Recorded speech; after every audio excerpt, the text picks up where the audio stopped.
is, we don't say much about Colonel Allensworth. Allen Allensworth. In 1908, right down here near Tulare, established a community called Allensworth Town. And do you know what happened? It was because of white racism that they couldn't get water, clean water, continuously in that community. What did he have in mind? He had in mind building, replicating Tuskegee Institute in the West. Now, somebody said they didn't want any emphasis for a school. But let me tell you, those black schools were finishing schools for us. Morehouse, Fisk, Atlanta University, Spelman, St. Augustine, Shaw. So it's no harm to have a boarding school where young people can relate to each other. That's what Allensworth had in mind, a place where we would create our own little Egypt and be freed from the racist, bigoted minds and practices that began with Peter Burnett. And that's where it all started. He laid the seed and the foundation, and we should not be gentle with him at all. And finally, I know I said it the second time as a Baptist preacher, I got thanks to the Church of Jesus Christ of Latter-day Saints. The facts, and nothing but the facts, no opinionated statements. But my great-great-grandfather, Patrick Brown, was born an enslaved man in 1821 in Franklin County, Mississippi. And in 1882, he fought so much enslavement and the idea that a black man should not have the capacity to be in charge of something. He bought, according to these records from the Church of Jesus Christ of Latter-day Saints, 150 acres of land and paid $700 for it and had receipts for every payment. Every payment. And he talked to 3 white men and talked them into adding on another acre of land. What was the purpose? To build a school and to build a church that became Bethlehem Baptist Church. That church still exists, and it was in the town of Roxy, Mississippi. And who else came from Roxy? Nathan Wright, who wrote Native Son and Black Boy. I think I've said enough, but I'm full of the subject because we got to tell the whole truth and nothing but the truth. And that's why we as black folks deserve reparations. And it shouldn't be no big debate, but it ought to be a programmatic effort that will help us like our ancestors deal with education, have that 40 acres of mule in the form of real estate, and also be involved in measures that would give us health care and give us also that place where we would have our own watering hole, like the Tuskegees, like the black churches that have brought us all the way. Thank you for indulging me, but I want us to always tell the whole story and lay it at the feet of the mind, the attitude, and the politics of the first governor of this state.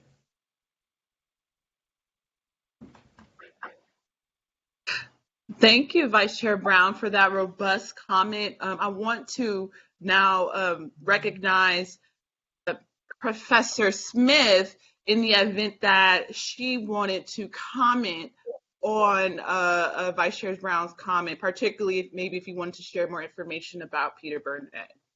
although I acknowledge the information that you did give us on this figure.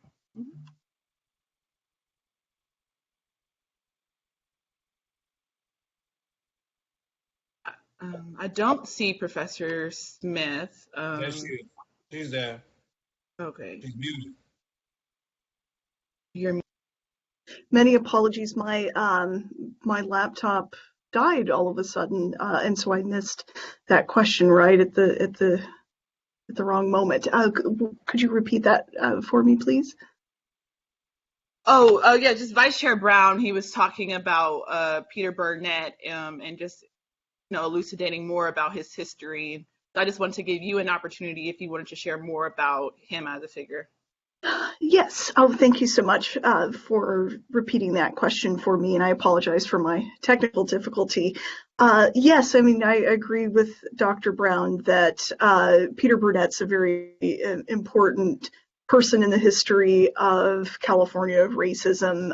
Everything that Dr. Brown said is absolutely true. One thing I would add on is that Burnett was really insistent that the state of California should pass this black exclusion law. The Constitutional Convention in 1849 couldn't agree about it, and there were lots of concerns that the free states in the North would prohibit California from becoming a new state if they tried to put that anti-black exclusion law in. And so the Constitutional Convention said, let's leave it for the legislature to do. And the legislature did try to do this 4 times. And the first couple of times were because Peter Burnett gave in his executive address a big chunk of those addresses dedicated to the idea that the state of California needed to exclude Black people right now, that there are already too many in the state, that they were going to cause a race war. He said, basically there's going to be a war between Black people and white people because people have been denied so many rights in California already that they're going to be very upset. And since this is a whites-only state, it's better to keep African Americans out than to let them come here, become discontented with the white supremacist law here, and then rebel against white people. So he claimed he was a humanitarian for wanting to exclude Black people, at the height of hypocrisy. So at the very last, though, I do agree very much that Peter Burnett is a foundational racist influence on California history. We shouldn't let all of these other legislators off of the hook.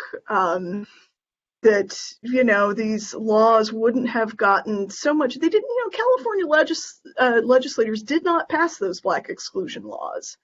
And there's complicated reasons why, but there were a lot of people who wanted to, and the ones that were almost passed after the Archie Lee incident, when there was a lot of free Black activism and a lot of white backlash against that activism, that almost went through. It didn't because of just a legislative technicality. So there was support for this, right? We can't let those other legislators off the hook. They were following Burnett's lead, definitely, but also a lot of these other early state politicians completely complicit in these oppressive anti-Black laws. Thank you, Professor Smith. Now I would like to recognize any task force members. They have questions for our experts and for Jonathan Burgess.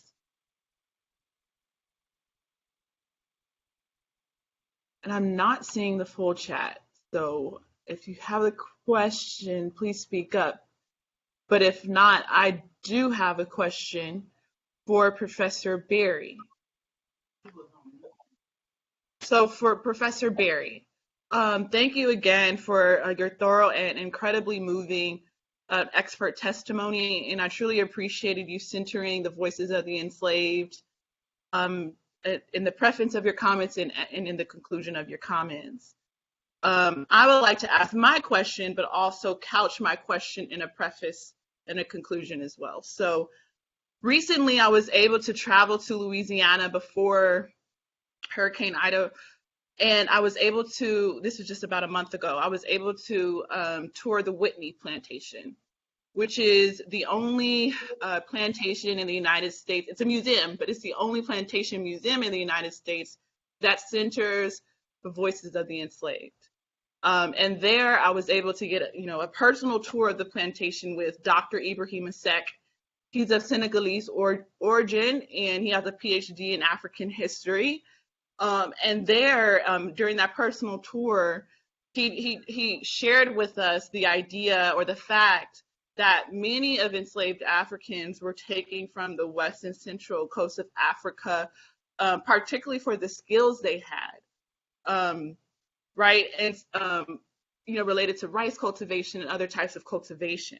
So I was wondering if you could speak to, or if you had any information that you could impart on to us about that, like the idea that, enslaved Africans or enslaved Black folks were taken, not only for their physical labor, but for their intellect and for their skills, right? Because in my conclusion with that and asking that question is that it seems as if, in acknowledging that, it deepens the argument for reparations, because it kind of negates the arguably like an unfortunately common idea or conception that enslaved people were nothing more than unknowing brute laborers just performing their master's tasks.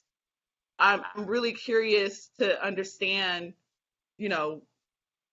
whether, it's important, whether how important it is to acknowledge the stolen intellect and skill, not only the physical labor. Can you speak to that, Professor Berry, please? Sure, I'd be happy to. That's a great question. One way, I'm always going to talk in evidence as well, because I know you might need that.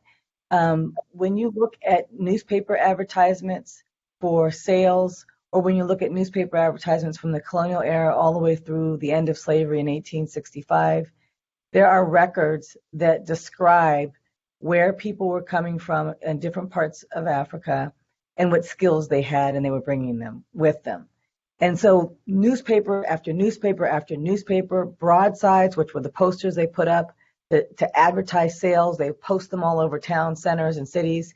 They would say, a parcel of Negroes from the Gold Coast is coming that are skilled with the cultivation of rice. They're blacksmiths. They'll list the trade skills they had, but also the skills with agricultural products. What happens when Africans arrive and they're forced to labor, new skills are also learned, because they see that they've been doing so much of this cultivation and other types of skills that they had that they brought with them. And one form of resistance, because I always like to balance out when I talk about the institution, and I always like to emphasize that this was not a passive history where Africans did not resist and they just went along with this journey. No, they resisted at every single moment of their capture and experience to this country, and even when they arrived here, they continued to resist. But one of the forms of resistance was to pretend like they didn't know how to do the things that they were being asked to do, to pretend like they didn't know how to count, to pretend like they didn't know how to use farm instruments, to pretend like they didn't know how to read maps, to pretend like they didn't know how to read and write for those that learned in the later period. So there were a number of skills. We have those skills identified. Some of them are identified in the census records. Some of them are identified through, as I tell my students all the time, we spend a lot of time looking at the records of the enslaver to tell the stories of the enslaved. So in their letters and in their diaries, in their agricultural account books, in their tax records, they talk about enslaved people, and their skills are elaborated on. And they talk about the different things that they learned from enslaved people. They talk about how they were able to solve problems on plantations. But I also want to impress upon this body that enslaved people were not just laboring in fields or domestic workers in homes. They were also in a number of other settings. And I've talked about this in my research as well. But you find enslaved people, as I mentioned, in medical schools, serving in dissection rooms, not just their bodies, but also there were enslaved men that were working as janitors, but they knew the human body better than anybody else. So they were skilled individuals that also knew the waterways and the estuaries around coastal South Carolina and Georgia. They knew how to, they could deliver packages and other kinds of things because they knew how to navigate those waters. They were skilled enslaved men that were divers and what we would call lifeguards today. Kevin Dawson writes about this in his work. So there's a number of skills. I could go on and on.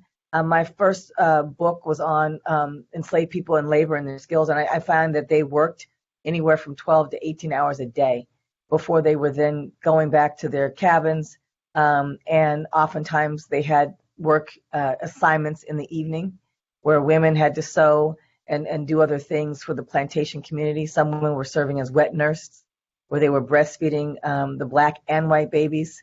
That was a skilled nurses. You'd see that listed in advertisements. So we have evidence of all of this, and we can literally identify 30 to 50 to 75 or 100 different types of skills just from the written record alone. And that doesn't even count the archaeological record, the kinds of things that we find under the ground. It doesn't count the oral histories that we've learned and the stories and the testimonies that pass, and it doesn't count the history from Black families. I highly recommend information wanted ads that are, there's a website from Villanova University called Last Seen.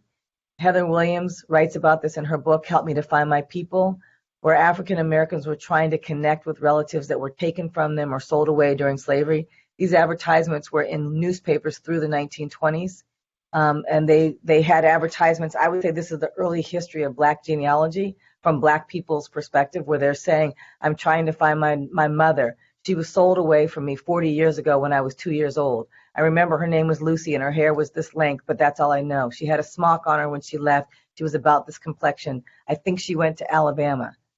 Those ads were placed over and over and over again in newspapers. That's another starting point to learn about skills. And also in the papers in the Civil War era, when you look at the Freedom Claims Commission records, which are now available through Ancestry, I think it's all free now and accessible. But those are when African Americans were writing and making claims to land, just like Mr. Burgess was talking about, making claims to land, livestock that they owned during slavery, and they wanted it back.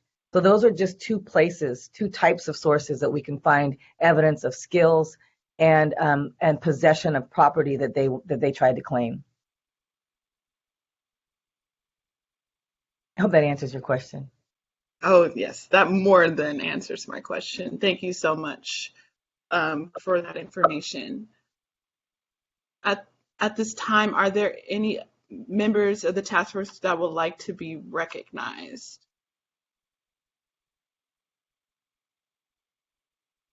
Ava? Yes, this is Don Tamaki, you are recognized. Thank you. I just want to make a comment, just stream of consciousness thoughts. I really appreciate the power of the personal narrative. And really, Professor Berry and Professor Smith, and certainly Jonathan Burgess, really appreciate that. I think it also creates a methodological path forward on the listening sessions. I know that in the Japanese American reparations efforts, it was the personal narrative, even more so than the organizational testimony, that moved the needle of public opinion. And I so appreciate, viewing this, the problem that you're illustrating through the eyes of the victims. Thought that was really good. For me as an Asian American, I'm always looking for areas of intersectionality. Again, not equivalence, but intersectionality, where other people, non-Black folks, have a reason to support Black reparations. And Professor Smith, in your discussion of the Fugitive Slave Act from 1852 to 1855, and in particular the prohibitions against Black people testifying in court. Of course, that was true for Chinese Americans as well. There's a 1854 case of People versus Hall, which struck down the testimony of a Chinese man, saying he was not eligible, not qualified to testify. And what the history doesn't note so well is that led to being open season on people of color. It allowed people to be attacked, murdered, had property stolen with impunity. And so I think the task force would be a great service to educate the California public on the consequences of institutional policy. And then to Jonathan Burgess, as a family who's had their own property confiscated under the guise this time of redevelopment and eminent domain and condemnation, I really sympathize with your family's predicament. I appreciate your story. And again, I think it provides just another basis for how we might relate your stories to the greater history of California and why something has to be done about this. So thanks and appreciation to all the speakers. Thank you, Member Tamaki. I had a question and comment for, Member Holder, you are now recognized. Thank you. I wanted to thank all of the speakers for your illuminating, heartfelt comments. I have a question that I wanted to direct toward Mr. Burgess in terms of some of the challenges that you faced in finding out about your family's history and all of the suffering that your ancestors faced. In so many ways, I felt your story. It was so heartfelt and it was so touching and moving, and I felt a great deal of distress for you. I also felt some envy, quite frankly, because you have the picture of your great-grandfather in the back, right behind you, a connection to his spirit, that is so visual and so palpable. And so many of us don't even have that. We are dealing with total erasure. We have no idea. We know how our ancestors and predecessors suffered, but we don't know what they look like. We don't know anything about them because they were systematically erased. So I feel like as descendants of enslaved people, we are all, we're dealing with different levels of erasure. If you know who your ancestors were, you have some visuals, you're dealing with the suffering and the erasure, the information that you're now putting together about how they were erased throughout history. And if you don't know who your ancestors were, you're dealing with total erasure because you know nothing about their history. And so just bringing my comments back to the body, the Reparations Task Force, and why we're here and why it's so important to hear your story is because one of the things that I think is so profound is how difficult it is, whether or not you know who your ancestors are, to find little pieces of information about your ancestry. How expensive and burdensome and challenging that search can be. And that is something that should inform this task force when we are thinking about reparations and who the community of interest is, and whether we want to limit it to people who just know their history or whether we want to make it expansive and broad, recognizing that most African Americans have too many obstacles that have purposely been put in our way so that we can't find out about our ancestry and that history. So I want to talk to you specifically about some of the obstacles that have been put in your way. And so even though you have some crumbs, it's so hard to understand the whole pie, to put it all together. What are some of the specific obstacles you face in trying to put your family story together? Member Holder and task force, the obstacles really have been just getting the family artifact. What I wasn't able to share because of the time constraints was, in doing some of this research and really being a pioneer family where there's a library and we talk about history, to be asked by a volunteer docent who's not even a historian. What do you know about Ida? What do you know? I know I had Aunt Ida, but what do you mean, what do I know about Ida? And to have to, thanks to, I'm going to give Senator Dolly props, because without a public records request, this is still just a portrait. I don't have the originals. These are challenges, and as far as I'm concerned, that's Burgess family property that the California State Parks still possesses today. Even along with my mother's letters, because she began writing the parks, like I said, in the 80s and 90s. They knew about the autobiography of the man behind me, who was our great-great-grandfather, and that picture's been in our family for over 170 years. But yes, because he could read and write, we were able to put pieces together, but there was really no help, and I really blame the institutions for not sharing truthful history. Simply the fact that there being an African Methodist Episcopal body, not a church, body, it was never rebuilt in 1863 in the town of Coloma, and it's not being mentioned today.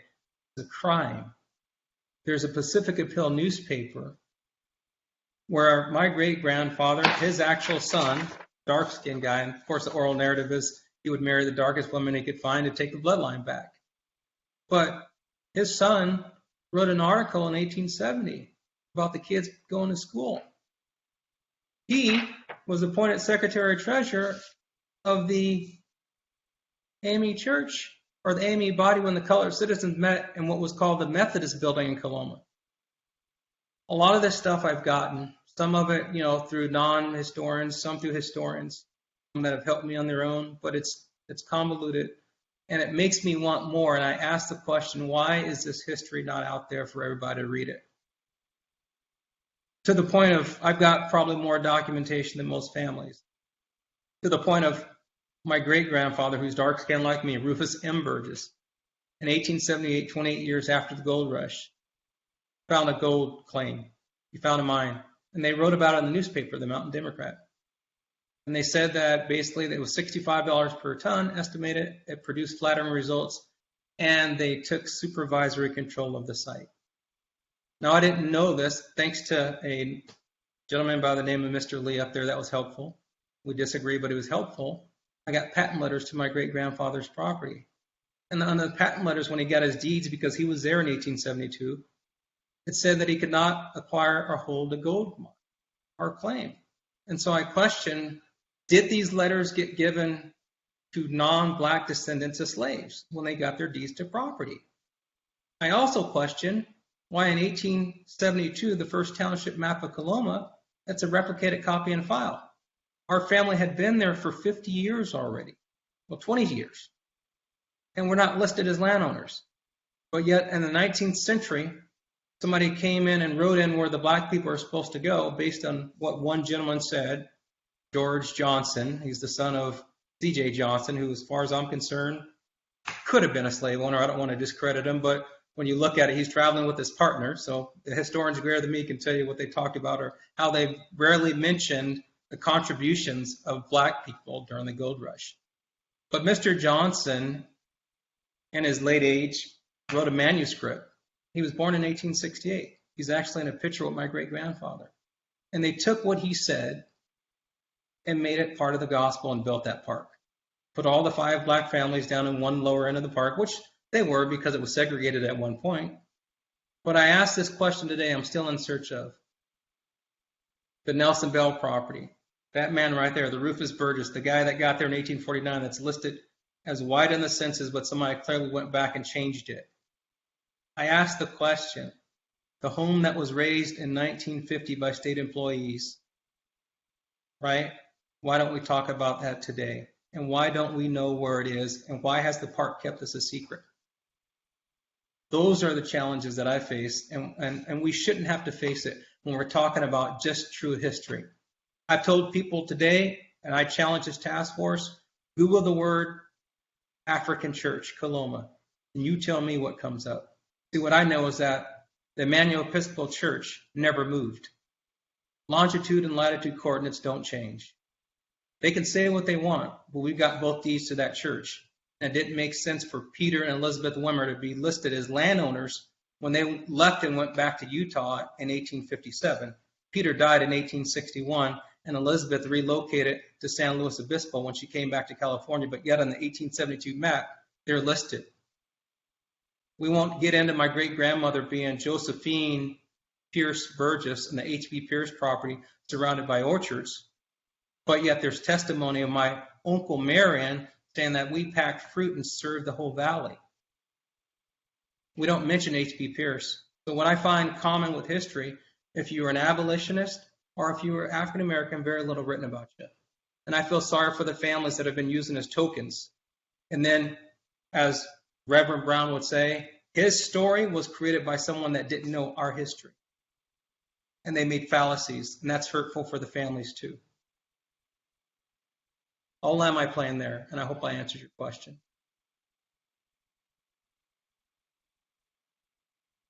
Thank you, Mr. Burgess. I just had a quick follow-up question. And, my initial question, I was going to ask you, what would reparations ideally look like for you and your family? But you already, eloquently kind of spoke to that. If you would want to reiterate it, that's fine. But I had another question about the Bruce family and Bruce Beach, and I'm just kind of curious.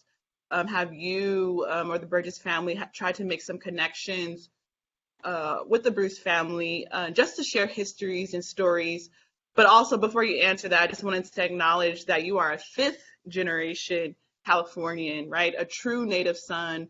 And like Member Holder said, you have so much information related to your family. Most Black Californians, right? We came from the Great Migrations, right? And you are unique in the sense that your family was here well before the Great Migration. So I really wanted to say that it's really an honor to hear from you as a true native son of California. And if you wanted to reiterate, what an ideal reparations package would look like for you and other families similarly situated, that would be great. Yeah. For your first question, I've not yet reached out to the Bruce family. I was waiting until after this, and so if you've got a direct contact, I'd love to reach out to them. Secondly, I'd say this, I wrote about 5 things of what reparations should look like. Not just for my family, but I feel that I represent the pioneer families that existed in Gold Country, those that you will never know because they were buried under different names. I didn't get to share it with the group, but Karen Robinson wrote a book called Gaining Ground, and she talks about the land and the wealth just in El Dorado County. There's only one copy of it. It's been taken out of production, but I actually got it at Arizona State University and scanned copies. And so from what I've been able to tie to Nelson Bell, buried under a slave name, he was actually Rufus Burgess, what I did learn is tactics did not change. We have probably several of us that acquired wealth and buried under a different name.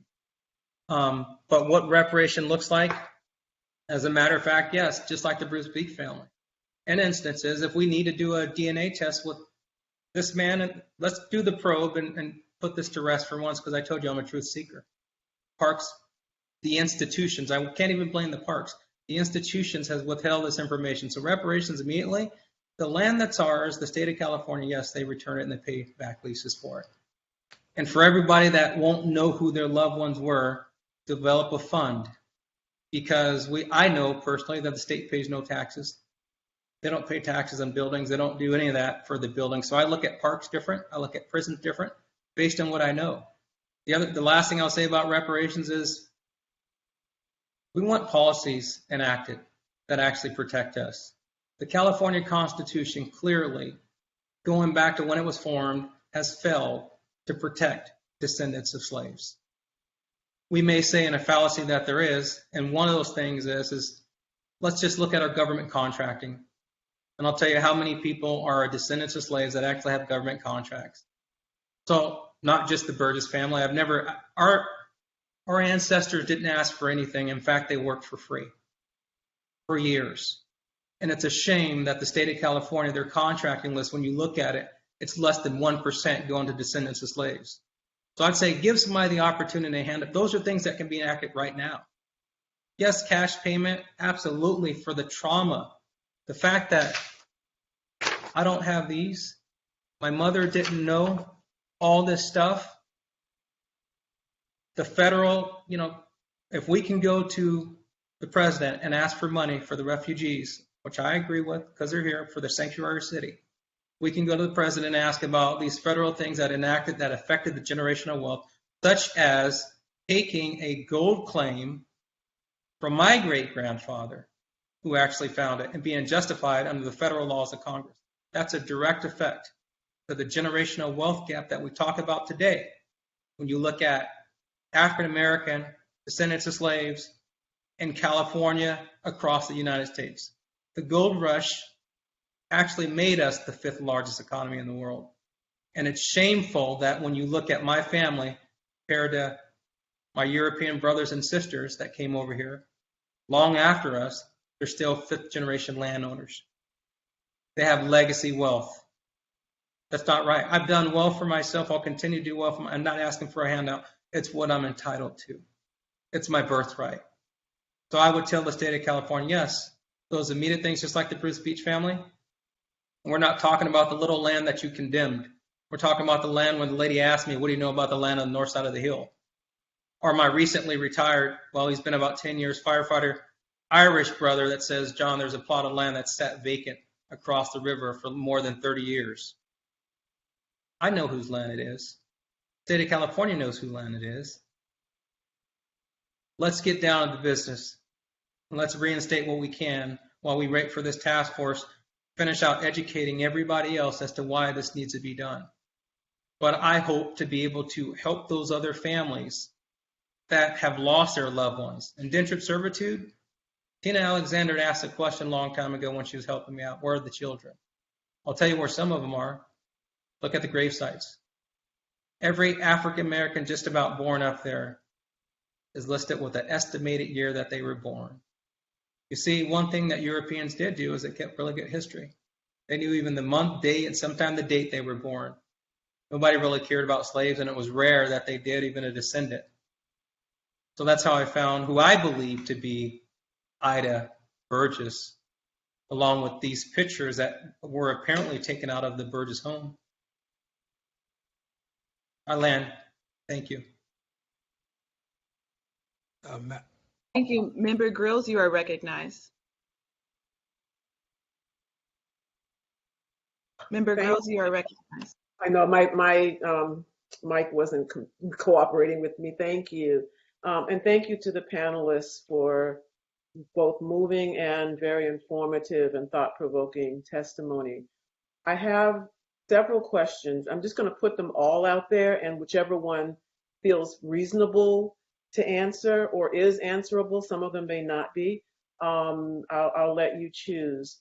The first question is that in some of the accounts of American Indian enslavement in California, actual data is cited related to the number of deaths or a close approximation to the number of deaths. They cover population declines, the number of people involved and what parts of California were particularly involved. Is there such data available for the enslavement of Black people, people of African ancestry in California?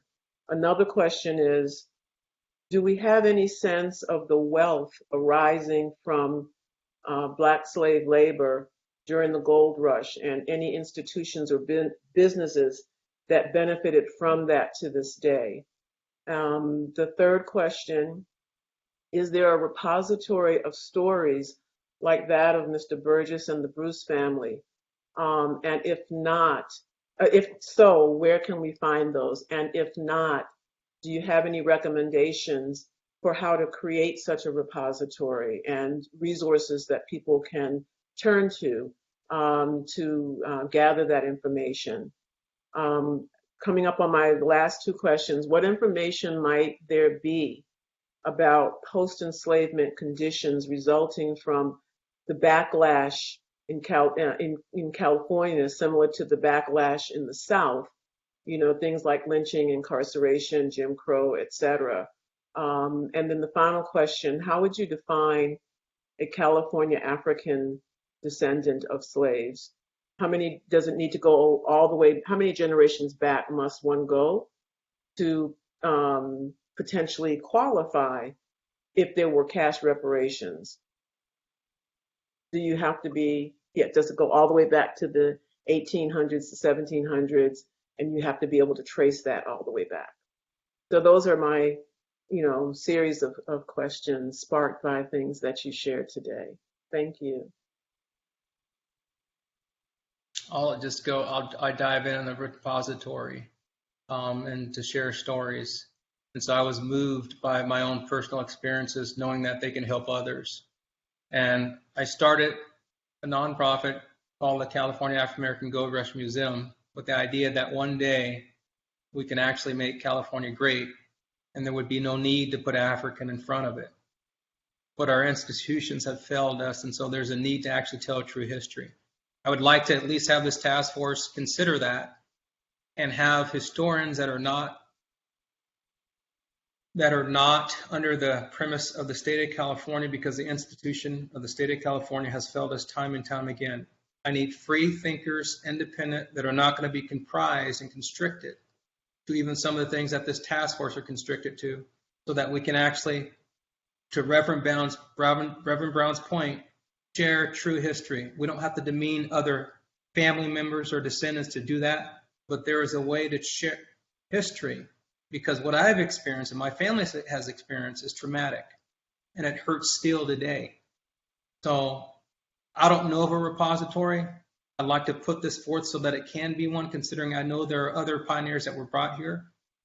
And I'd be willing to put in the research and share all that I have so that others can find loved ones potentially with the way that I was able to find mine. So thank you. Professor Berry, then Professor Smith. I'll be brief because I think Dr. Smith will have more specifics on California, but I will say to answer, I think it might have been your third question about the repository, and I wanted to make a comment about the materials that Mr. Burgess was sharing, that African American history is often like putting together a quilt or looking at a crime scene, and you might have a shred of evidence that's a piece of hair and a spoon that somebody ate off of, and a partial bill of sale, and a photograph that you can't quite see the picture, and maybe something else where the ink dried or had stains on it. That's what Mr. Burgess, I think, has described, and I think you all see it. That's the work that we as historians do, and also genealogists. And I do think we have made major advances in genealogical research and the technologies we have at our fingertips to do that work. I would love to see, I think about StoryCorps on NPR, where they used to do interviews, where they had these little story booths where they would do interviews where Jonathan might be interviewing one of his relatives and just asking them questions about a history, and those were cataloged and shared. I think oral history is a starting point, and to catalog it, and we can use the internet. I think whatever we do or whatever you do, make it free and accessible, put it up online, and allow it to be a database that people can add to and build on, and to tell these stories, and then allow us to put it in museums, allow us to write about these stories and history books. Museums need complete overhaul. They need consultation to go and include stories of people who were there. I can't tell you how many times I've gone to museums when I brought students with me to do archival research, and we're just floored at some of the exhibits that we've seen. And I'm not criticizing all museums, I'm just saying in general, particularly some of the local smaller places. Local museums could use some support, and stories like Mr. Burgess's story should be in museums, and many others. We just don't know them. It doesn't mean we can't find them. It doesn't mean that we can't figure it out, but we have to piece together this history, document, story, and artifact one at a time. And that's what it is. And I hope that this creates a movement of people doing just that. Thank you. Thank you, Professor Berry. Professor Smith? Thank you so much for that question, Dr. Grills, or multiple questions. I can probably speak to many aspects of your question, so I'll try to move through them. I think the first question that might be the most helpful to answer is, do we have the same sorts of data and statistics about the enslavement of people of African descent in California that we do about Native people? Probably not. Well, yes and no. Both are actually very difficult to document. The reason that we have so much data about Native Americans is that every time a group of white people slaughtered Native Americans, it got reported in the newspapers and in federal records because these were considered to be federal issues, right?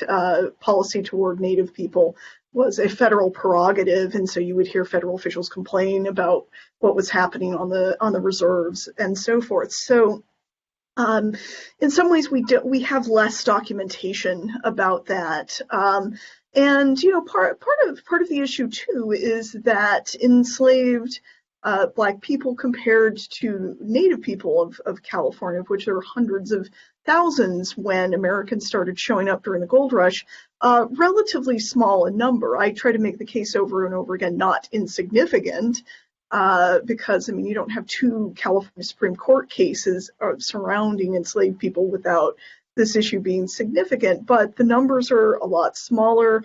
I think also that there was an attempt to conceal.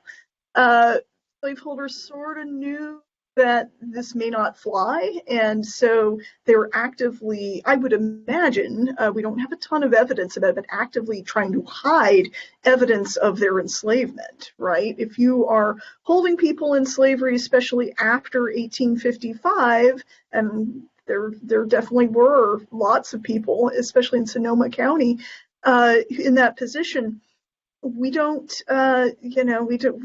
that you may be trying to hide that because you know that there's no longer a California Fugitive Slave Act. The census records, as I've mentioned, are really bad for the early gold rush period. For instance, 1850, the federal census, San Francisco, which would probably show us our largest free Black and enslaved populations, is gone. I can't remember if it got lost in the mail back to DC or it was burned, but it doesn't exist. And the 1852 special state census that California did, I think to try to kind of rectify some of that, is notoriously incomplete. A lot of it was not cared for years, and so it fell into ruin and decay, and you can barely read it. So a lot of the issue is with the loss of records. A lot of the issue is with the deliberate hiding of this history by enslavers who benefited from hiding that. So that's a difficult thing to remedy in terms of finding information, but exactly as Dr. Berry said, it's putting a quilt together. I've literally gone through every issue of the Pacific Appeal and the Elevator, which are the two major Black newspapers in California, gone through them, combed through them for every piece of evidence that I can find, and that's the kind of work you often have to do to reconstruct this history. Talking about Reconstruction era, I think that Reconstruction is a neglected period in all of U.S. history, even the part that we hear most about, formerly enslaved people in the U.S. South, still doesn't resonate with a lot of people. And I think the true violence of that era, we don't even know how many people were victims of lynching in Reconstruction. It's probably, I don't know if it's more, but it's probably more than the post-Reconstruction era, but we just don't know. And so California, I think, is in similar circumstance, that it's a period that is not well understood. Whenever I mention that California did not ratify the 14th and 15th Amendment until the 1950s and 60s, I get a lot of blank stares, like, what? Really, California had a virulently anti-Black, anti-Chinese legislature in late 1860s and into the 1870s that did sort of everything possible to block desegregation. We see that in that court case that I mentioned of Ward v. Flood. Even when the Civil Rights Act of 1875 came along that was supposed to get rid of segregation, free Black people in San Francisco fought against that. It ends up going all the way to the U.S. Supreme Court as part of the civil rights cases in 1883. One of those was a California case.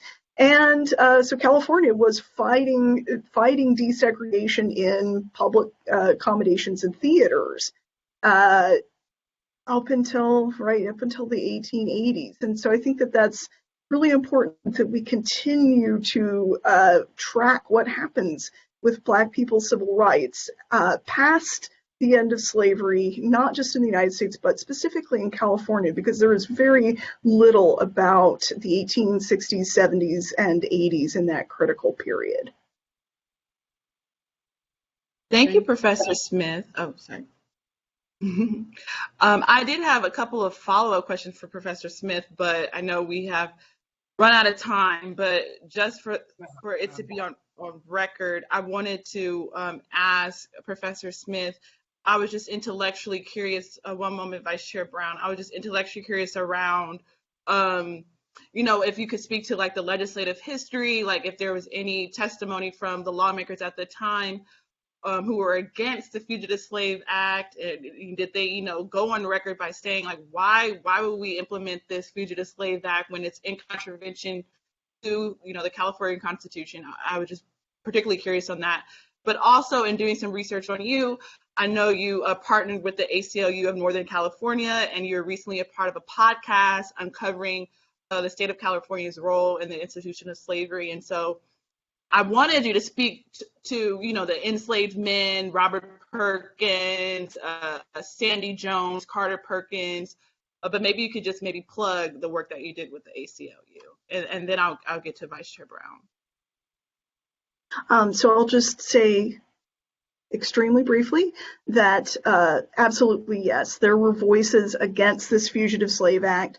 Every year that it got renewed, there were people who said, hey, we let this go on long enough, because the rationale for it from the people who wanted to renew it was, well, it just takes a long time to track people down and get them re-enslaved, and we need longer time. And there are people who are saying, like, look, we have already given a year, and then in 1853, we have given 2 years, we have given 3 years.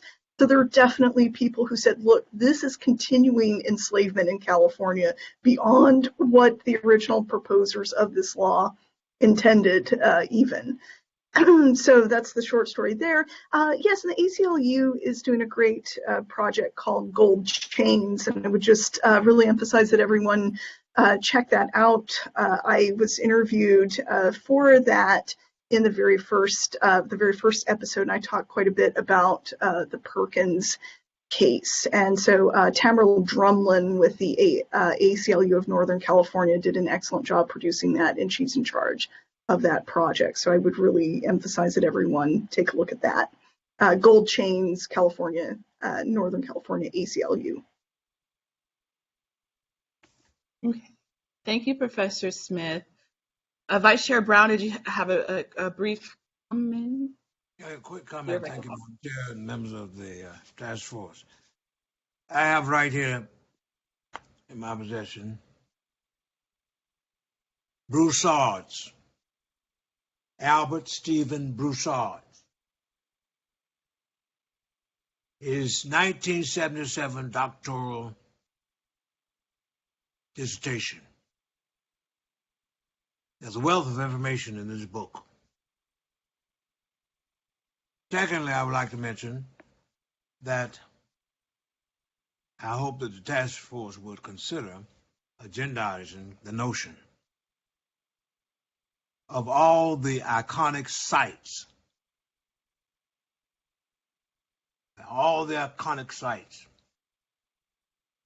that Black folks had anything to do with in this state would be put on the historical registry. Why? Because there's not enough talk about Reverend James Jameson Moore, who established the first school in this town, San Francisco, at First AME Zion Church. That's the church where those 800 plus black people met that night, April 13th, 1858, and responded to Captain Negley, an Irishman now, his invitation that they would get aboard his ship, the Commodore, and sail up to British Columbia. We should have a historical landmark there, and all information that we can gather about that night, not of it I have it, ought to be archived. Secondly, I would like to suggest we consider agendizing as a reparation measure that of having conversations with the Church of Jesus Christ of Latter-day Saints. And some may say, oh, I'm not sure about that. But here again, when you don't read the right history, you don't know the true story. Actually, Joseph Smith, in 1830, April the 6th, started what was then the Mormon Church in Fayette, New York. And he was a leader of the abolitionist movement in New York State. But as the church moved westward, there ensued a split.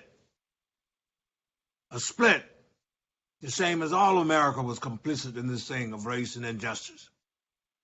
And Joseph Smith ran for president of the United States in 1844.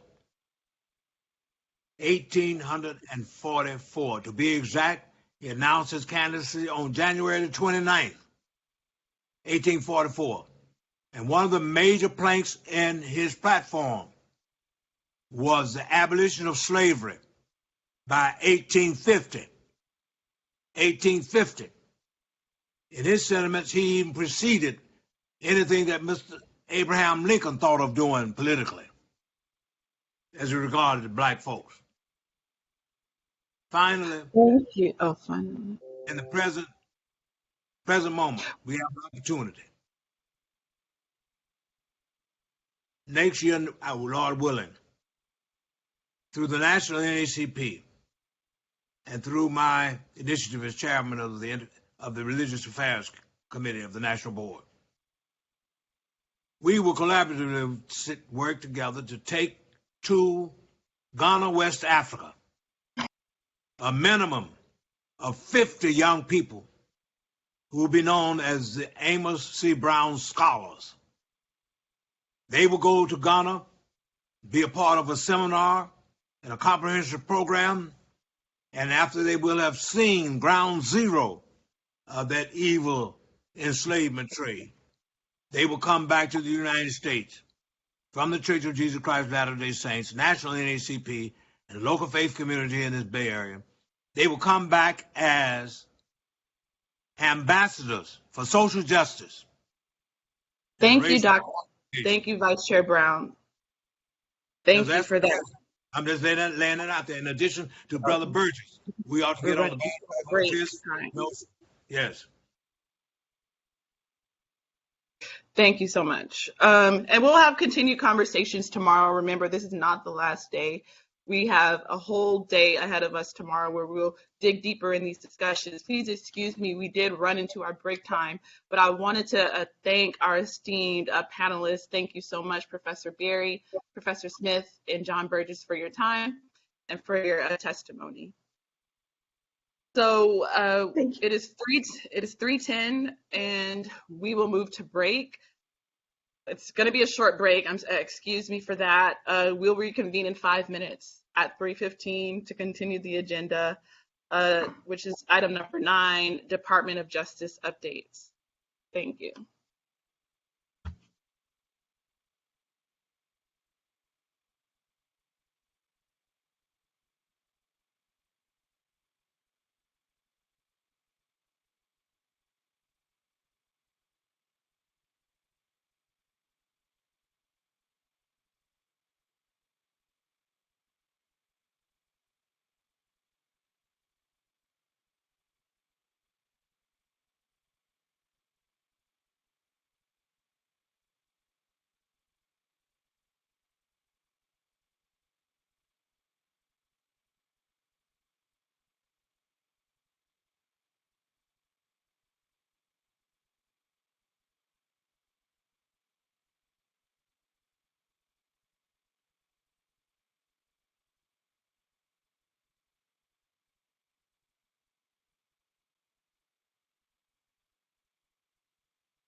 If we are ready to reconvene, I would like to call on Parliamentarian Johnson, who will then call on Ms. Belton, so that we can take a roll call vote when we are ready to reconvene.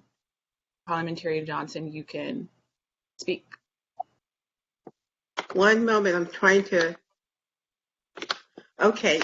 Yes. Yes. Ms. Belton, would you please call the roll and make sure that we have a quorum? Thank you. Thank you, Chair Moore and Parliamentarian Johnson. I will now go down the list and ask that the task force members indicate their presence. Chair Moore? Present. Vice Chair Dr. Brown? Present. Senator Stephen Bradford? Here. Dr. Cheryl Grills? Present. Lisa Holder?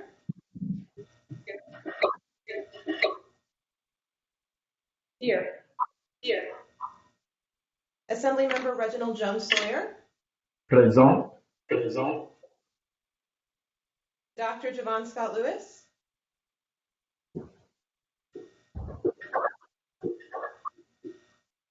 Don Tamaki? Here. Councilmember Monica Montgomery Stepp?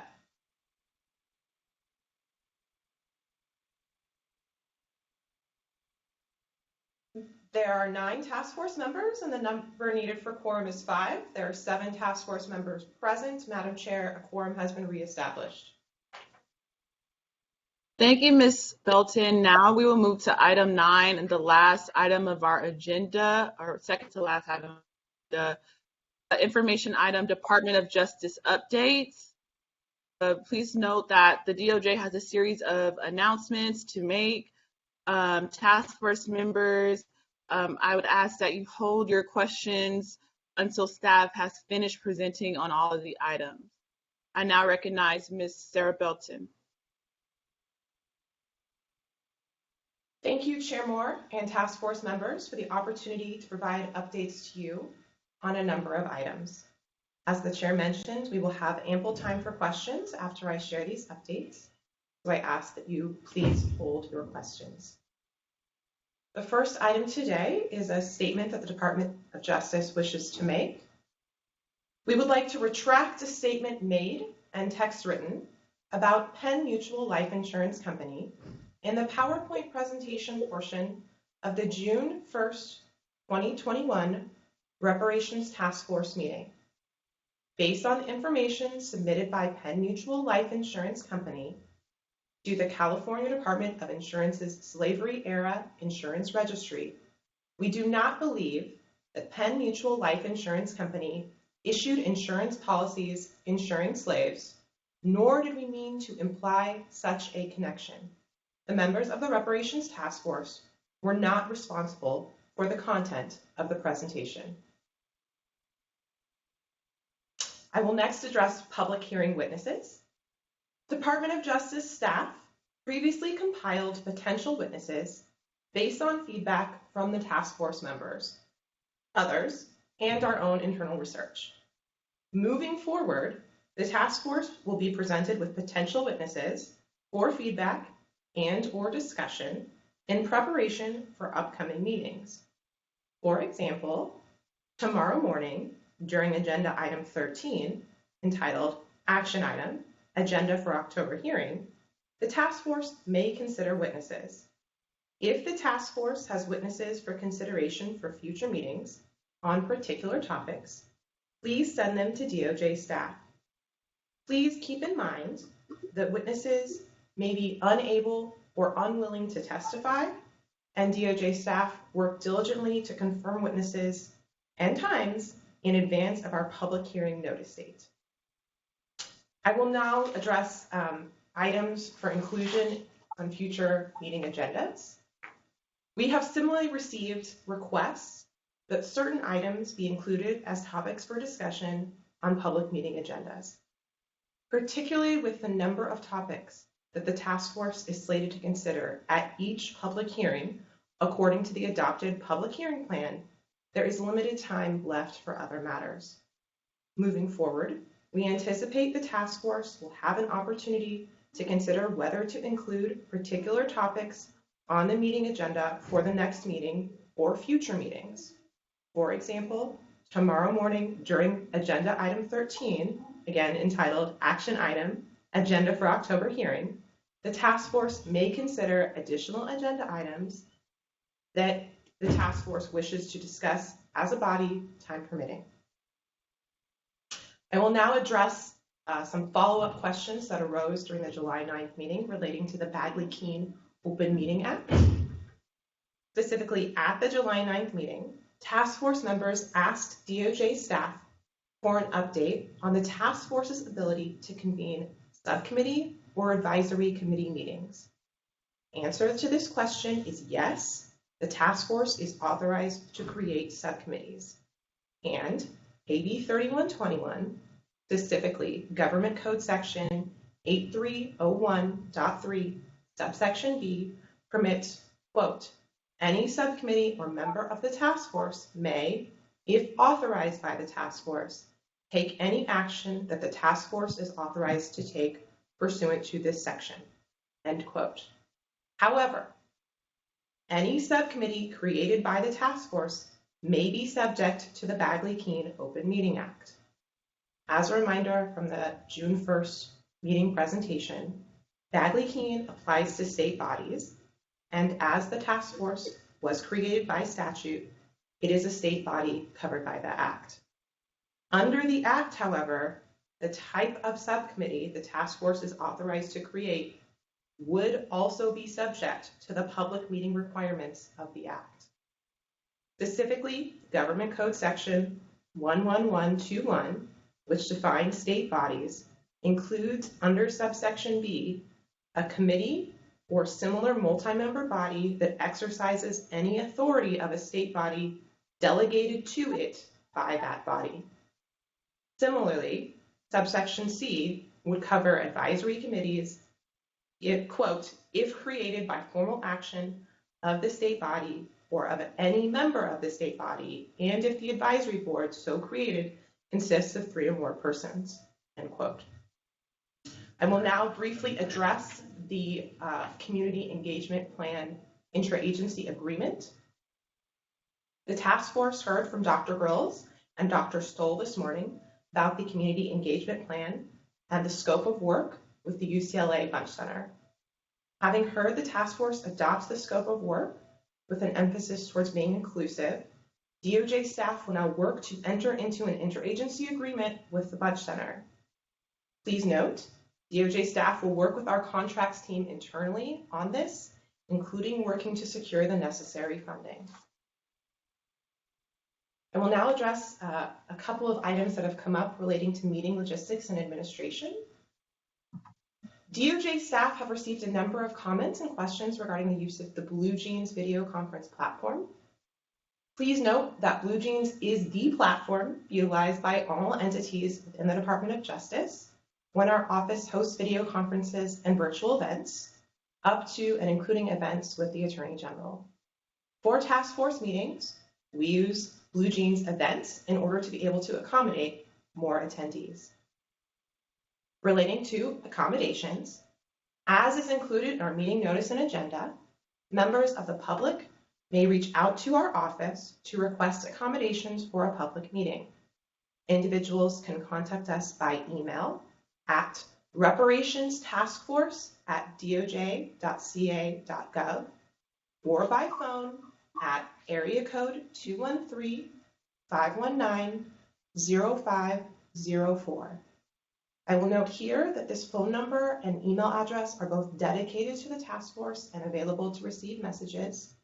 Those messages are checked regularly by members of our team and shared with the task force in advance of public meetings. I'd like to briefly touch on the report.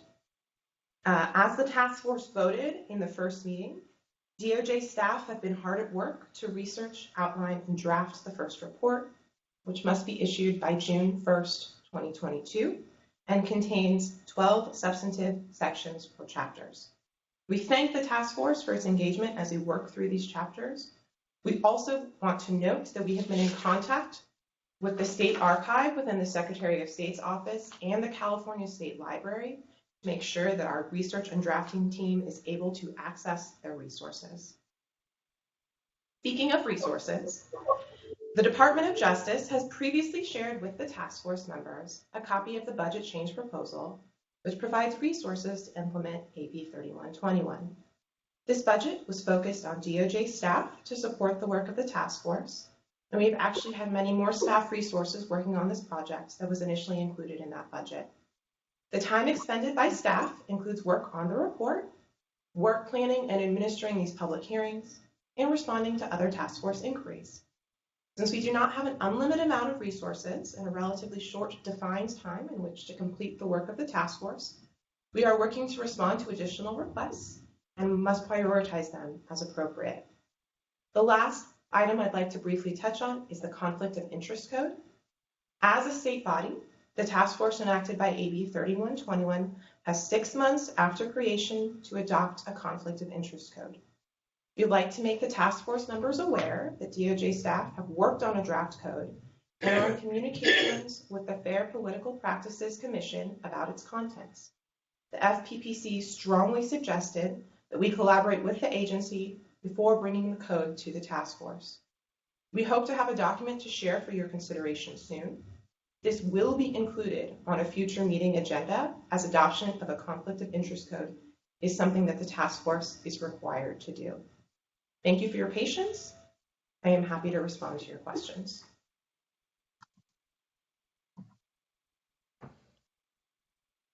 Thank you, Ms. Belton. At this time, I would like to recognize any task force members if they have any comments or questions on the items.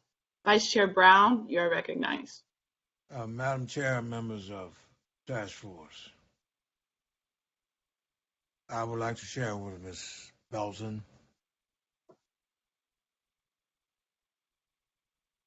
that we are working on a matter that is very crucial, very serious, and it's about Black folk.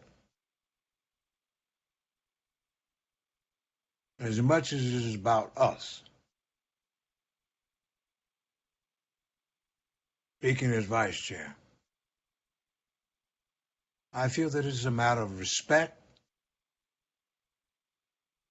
civility, and honor for the Department of Justice to recognize and understand that we are concerned about the people. The people. That's all. And during this process, since we have been asked to be on this task force because we bring something to the table. We are not novices. We are people of letters, of respect from our communities, and we are world citizens. Therefore, we hope that going forward, and we had hoped to share that with the Attorney General and the Secretary of State, that the staff would give our chair the respect,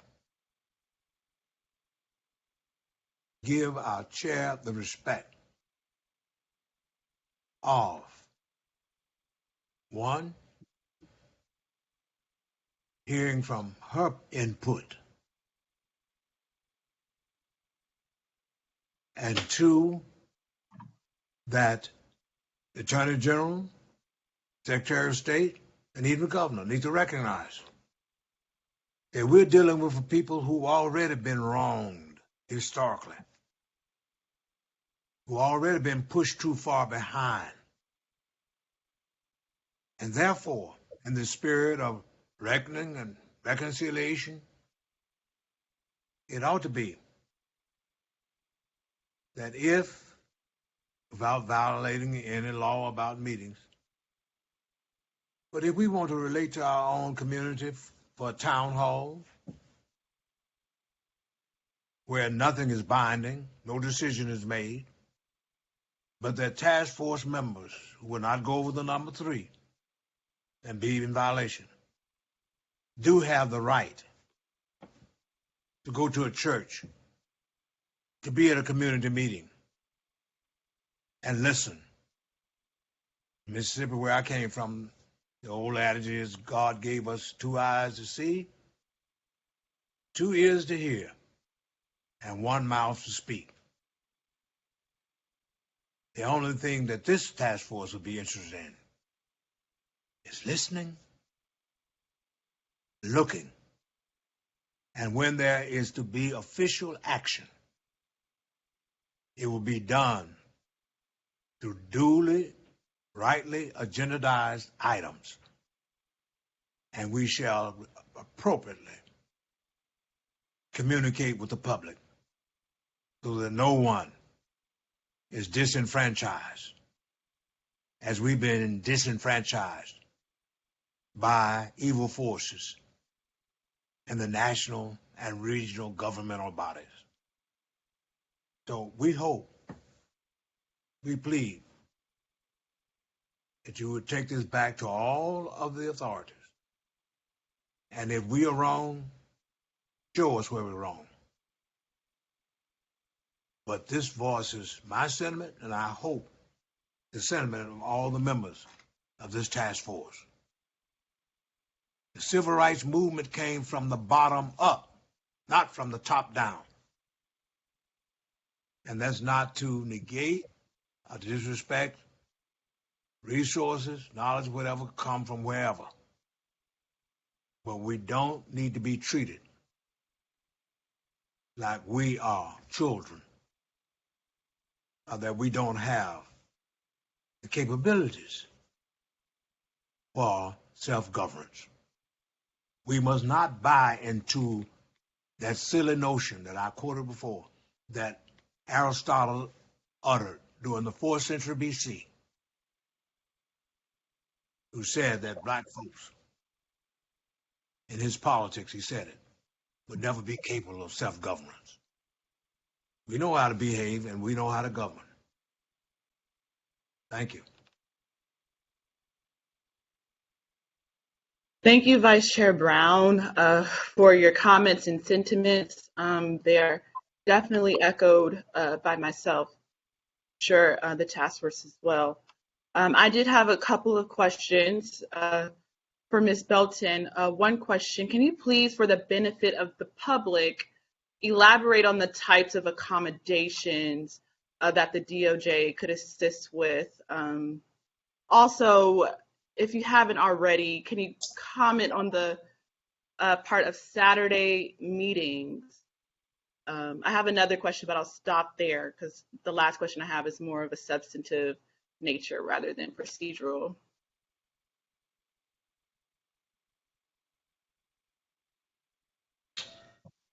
Thank you, Chair Moore. I will take the accommodations question first. And of course, this would depend on the nature of the request that we receive and the type of accommodation that a member of the public is looking for.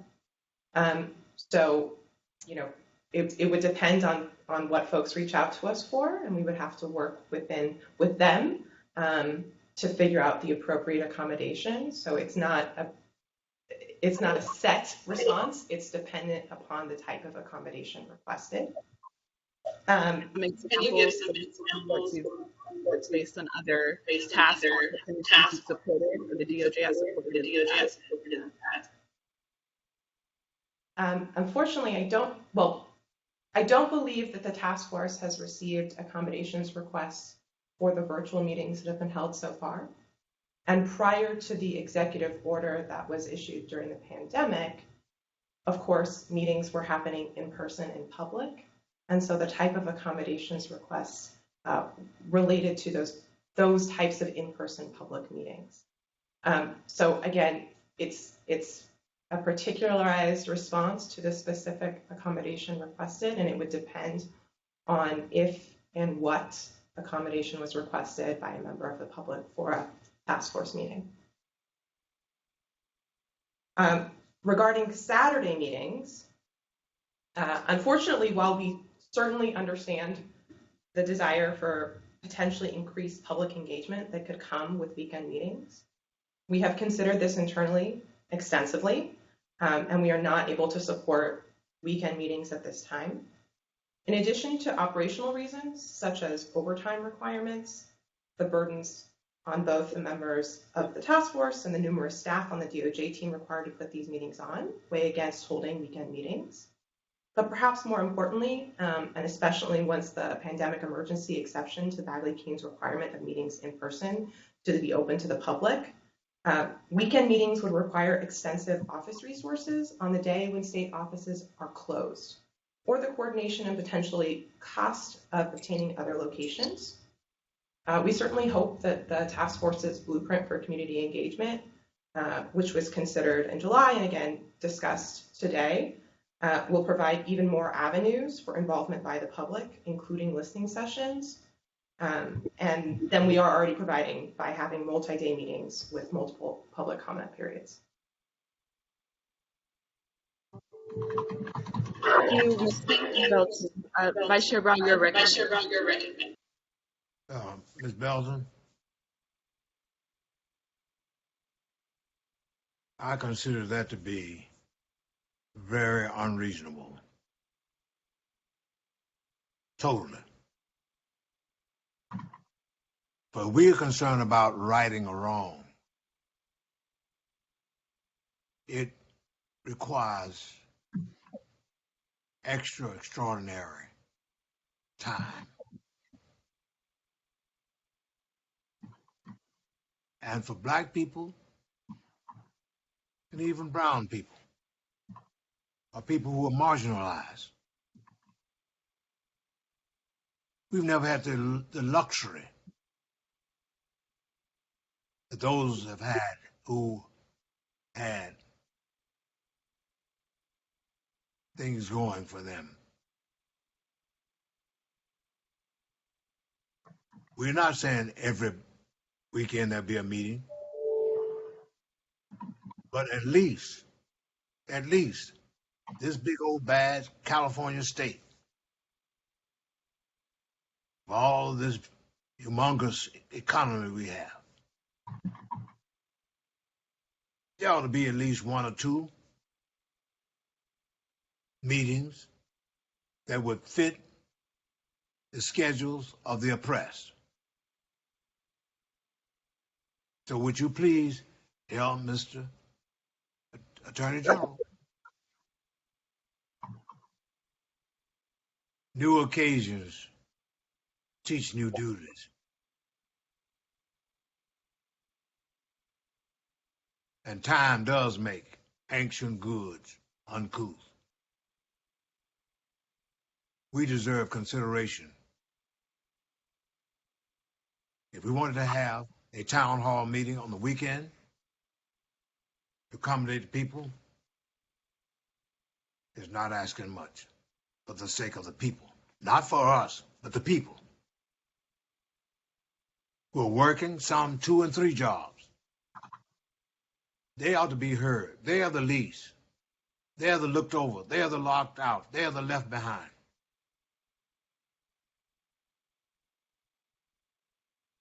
There were an earthquake of a 6 or 8 or 9, we would stop doing business as usual, and everybody would run to the rescue. And we'd hope that the governor, the assembly, and all would take this matter seriously and know that this thing of race, oppression, bigotry, and unconstitutional acts against Black folks is a fault line. And this is of seismic proportions. That's the only reason why we feel that it should be considered, the arrangement, if we needed to accommodate based on fact and the need and the interest of the people, for us not to just stick to the schedule that you were suggesting about our having meetings.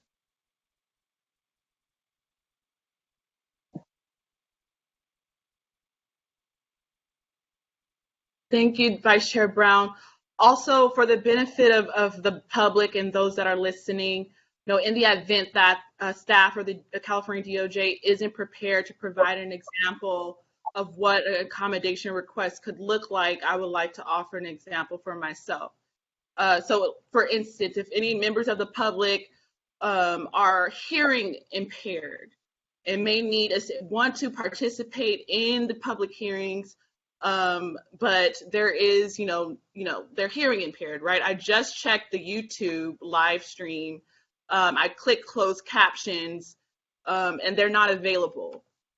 Similarly, I just looked through the BlueJeans and tried to access the accessibility feature for closed captions, and I, was not able to do that or find that, and that leads me to say that that's not enabled, particularly for this hearing.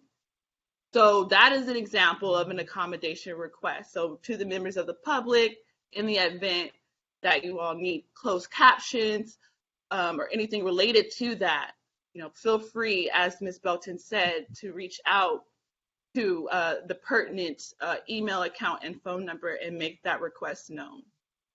Member Reggie Donsori, you are recognized. Okay. Mr. Bradford had his hand up first. Go ahead. My screen is not showing everybody. Member Bradford, Reggie. you are recognized. Go ahead, Reggie. Whoever would like to go first. Let me make a suggestion. And I've been in the same spot as Ms. Belton has been. I worked for the city for 25 years, and I'm a recovering bureaucrat, so I understand the confines that you have and the orders that you're giving from your supervisors, and then the budgets that you're given and the resources that you're given. And as I said before, sometimes they don't, and that's us, the elected officials, we don't give you enough money, funding, and resources to be able to do all that we, the public, are asking to do.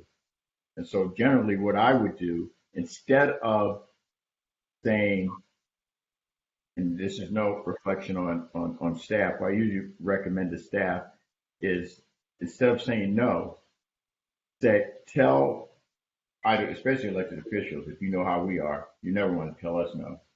You tell us what needs to be done to be able to perform or accommodate that.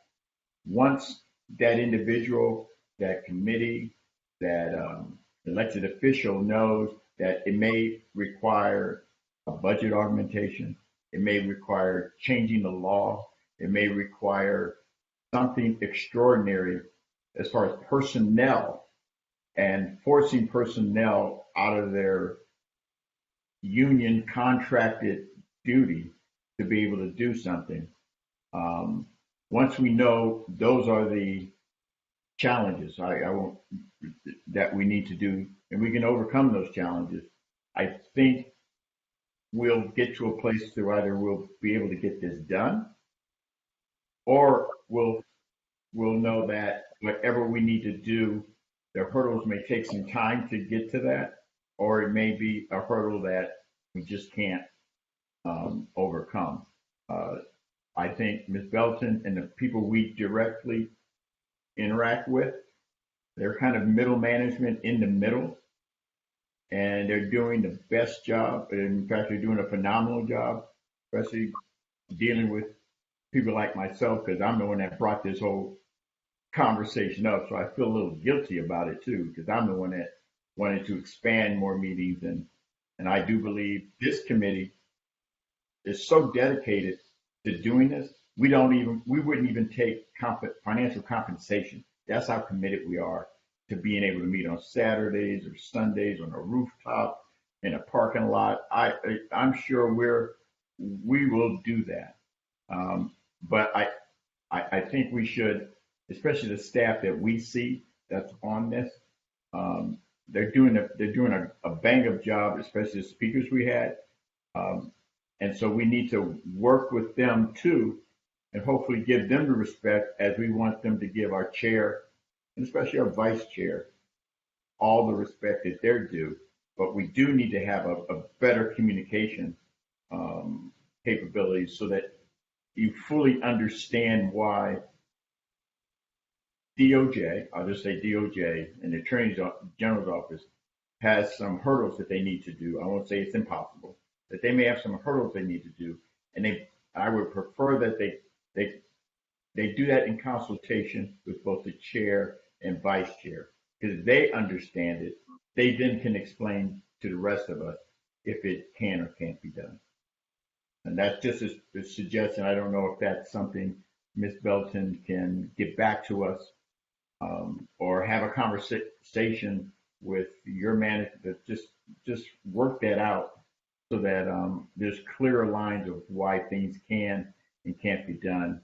And I hope we're not breaking any laws, that you share everything that you're being told in the office, because I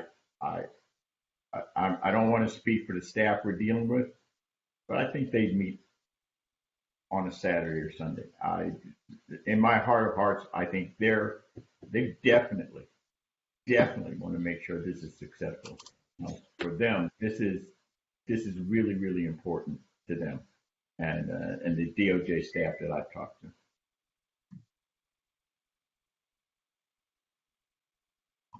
Member Bradford, you are recognized. Thank you. And I'm going to echo the sentiments of my colleague, Reggie Jones-Sawyer, as well as Dr. Brown. As an individual who's been elected for 22 years, I think public input is critical.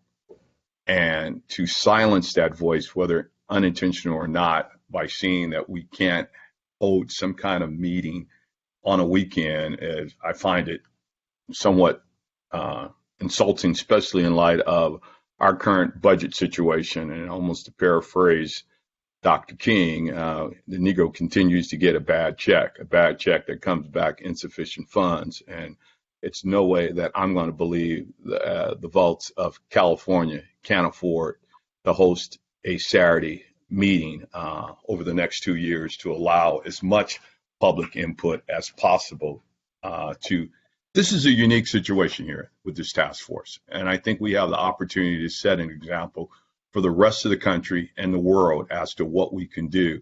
And to say that we only can do it through Monday through Friday, I think diminishes the importance of this body. So I would strongly support. I have no problem in calling Attorney General Bonta, and I have no problem calling the governor as well. There are resources in the vault of California that can afford or accommodate a weekend meeting. All right. Thank you, Member Bradford, for those comments. Does any other task force members have any questions for Ms. Belton related to those two areas, accommodations and meetings? Ms. Holder, Member Holder does. You are recognized, excuse me. Yeah, thank you. Just to follow up on what Member Jones-Sawyer and Senator Bradford just said, I want to reiterate that what we are doing is extraordinary.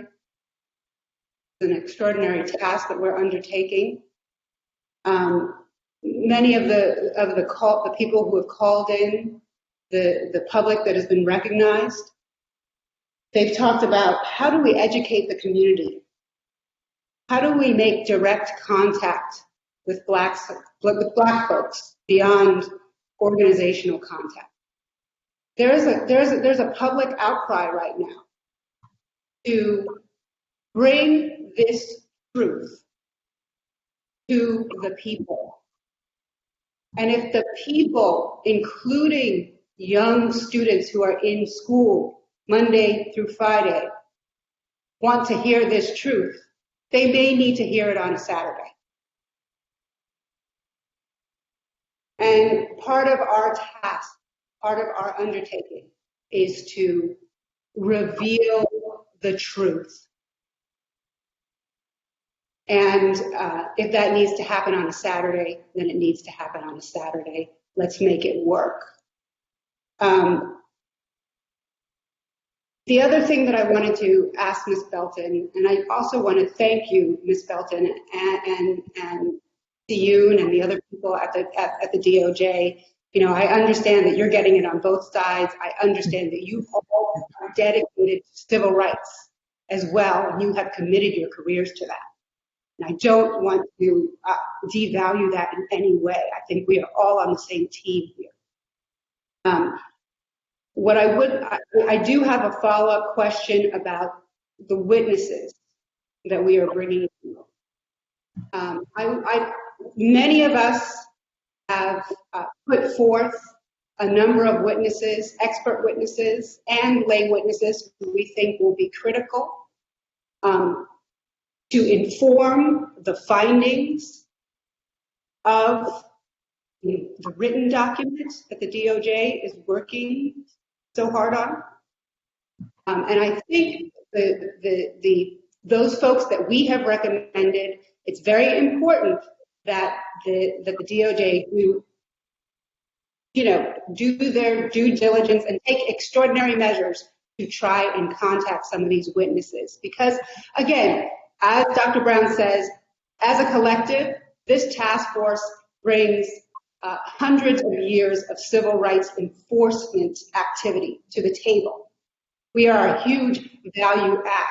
When we say that there is a certain witness who is going to bring tremendous value and inform the document that's going to serve as support for our recommendations, that recommendation is really important. And all measures need to be taken to try and get those witnesses, make those witnesses available. So what I would like to know and what I would ask the DOJ is whether they can track all of the task force's suggested witnesses. So every recommendation that we've made as far as a witness, track it, put it in a document systematically, let us know what steps have been taken to try and bring that witness to present, so that we at least know, so that it's the process is transparent, and that we know that when we're making recommendations, all the steps necessary are being taken to get those witnesses here.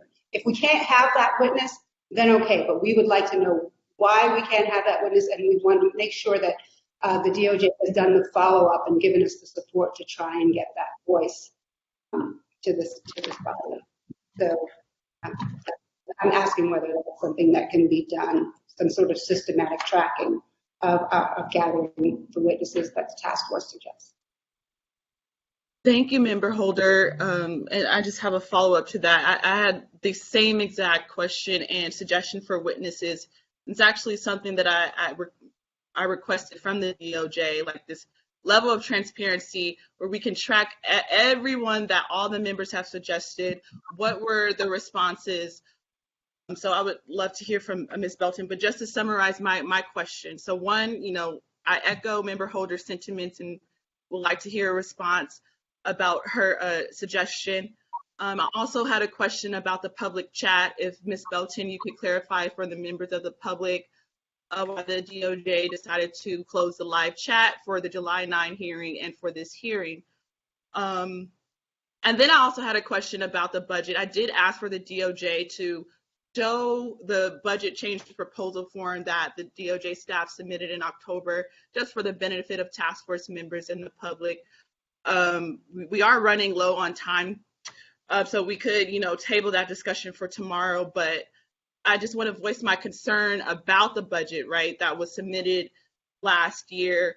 Most, if not all of the budget for this task force, it's definitely not going to any task force member because that's in the bill. We are not getting paid for any of this work.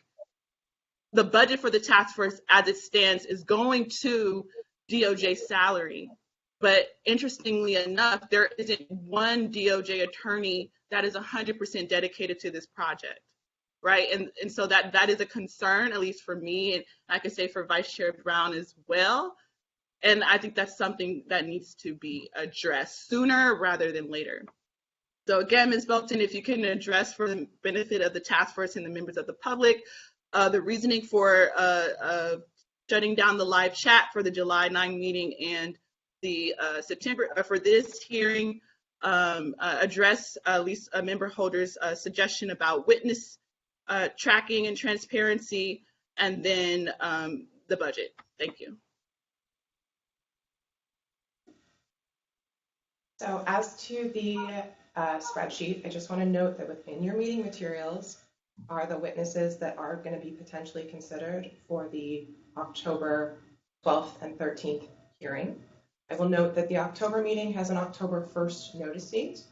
And so while I will ask staff to work on a spreadsheet to track their outreach, today is the 23rd and October 1st is very soon.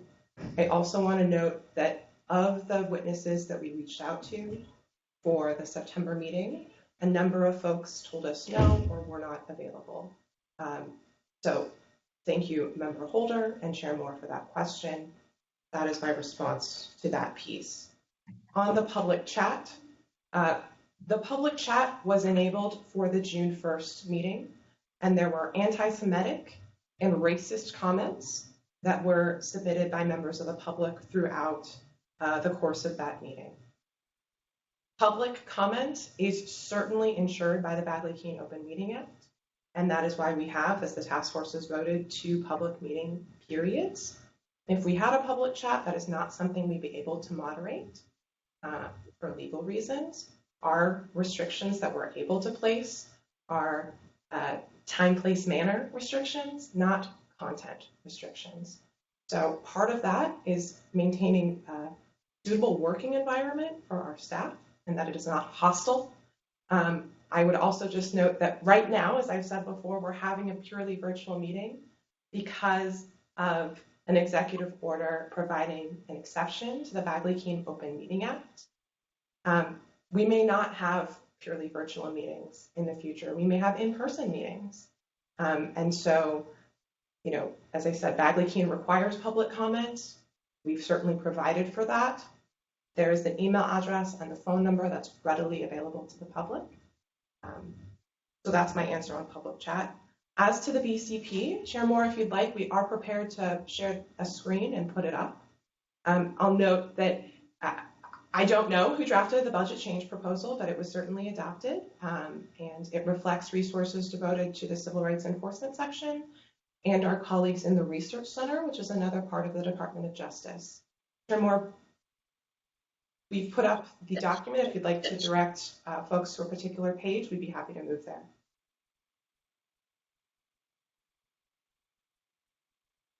Thank you, Ms. Belton. Sorry, in the interest of time, I had a follow-up question about witnesses, and I kind of want to prioritize that for right now. So, you know, I'm as chair and as vice chair, you know, we are super dedicated to this project, right? And for instance, you know, I looked through and I've read AB 3121 probably more times than you can count. And so I'm extremely familiar with the provisions, right? And you cited even a provision that I wanted to speak on, Article 4, Powers 8301.3A, 2, which says the task force has the power to request the attendance and testimony of witnesses. And then subsection B that says any subcommittee or member of the task force may, if authorized by the task force, take any action that the task force is authorized to take pursuant to this section.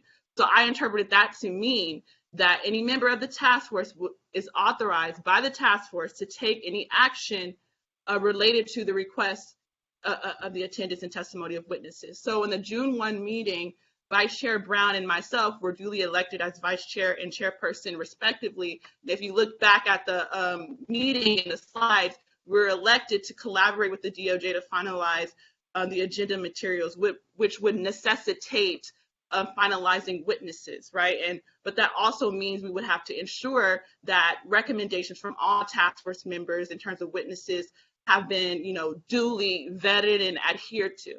So my comment is, you know, because in asking, you know, just making it transparent, you know, I want potential witnesses to be reached out to as soon as possible for October and December. Particularly in December, we're talking about media, we're talking about Hollywood. We want to get some really huge names. They may have extremely busy schedules. You know, I even think that we should be looking thinking even more ahead into witnesses for the next year, right? So, in asking, let's start thinking ahead, let's start getting task force recommendations for these witnesses, the response is we're not ready to do that at this time because we're strapped. And so that leads me to the reading of AB 3121. What would prevent Vice Chair Brown and myself in, reaching out to potential witnesses that task force members recommend, and then having them reach out to the DOJ, or having the DOJ, rather, reach out to these witnesses? But Vice Chair Brown and myself would do the initial outreach based on, suggestions from task force members. Because I don't, that's my question / comment, because the bill reads that the task force, this has to be task force driven, and just to be transparent, these witnesses that we had were excellent, but not all of these witnesses today were recommended by task force members. Some was recommended by the DOJ, which is fine. Some members were recommended by William Darity and Kristen Mullen, which we voted to, for them to give the DOJ general guidance. But respectfully, William Darity and Kristen Mullen are not members of the task force. So we really need to make sure that all witnesses are task force driven. And my concern was that, although the hearings today went excellent and tomorrow will be also excellent, that wasn't necessarily the case for this hearing.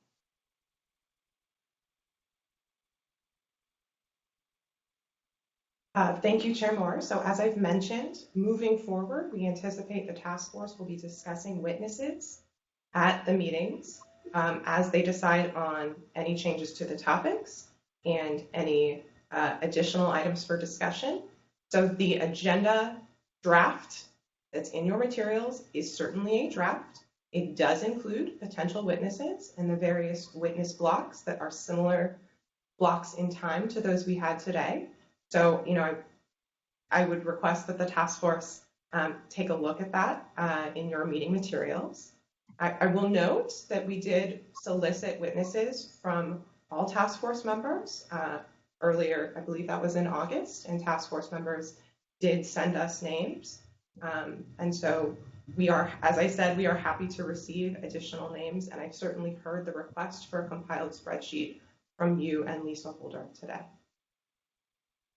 Sorry. Okay. Thank you, Ms. Belton. That doesn't necessarily answer my question, because if we go about the process in the way you suggest, where, each hearing will be discussing potential witnesses for each hearing, that doesn't necessarily address timing, right? So like, for instance, for December, we have to wait until the October hearing to discuss potential witnesses for December. The bill states that we can, request, task force members can request the attendance and testimony of witnesses at any time. So nothing prevents, any task force member, but notably the vice chair and myself, from reaching out, based on recommendations of the task force in our Excel sheet. Like, nothing prevents us from reaching out to see if, potential witnesses before each hearing. I'm just struggling with that process. That doesn't necessarily guarantee that we're going to get the best names if we wait. So, A member original.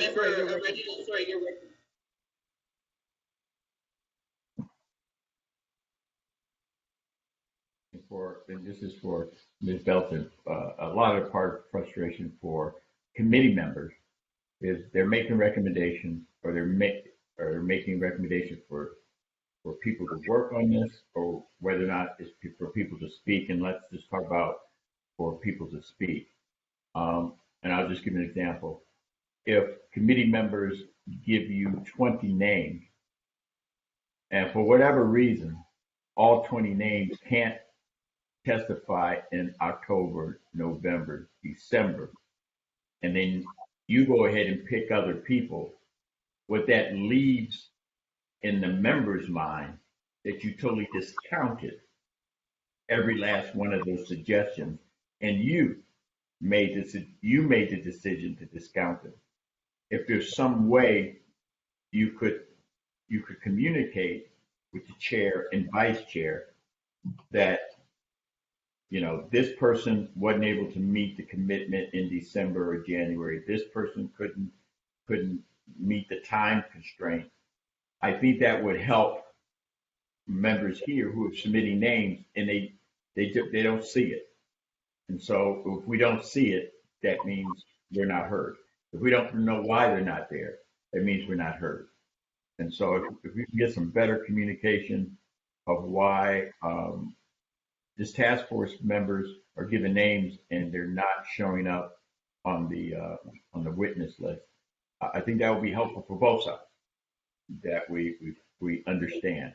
Because I'm getting the impression that individuals feel that that you're kind of making the judgment on who should speak and who should not. And you can correct me if I'm wrong, Ms. Belton. What you put on that list are the first draft, first suggestions that can be changed or supplemented or whatever this committee would like to see. They can. And so if that's helpful at all, so that we can get past this.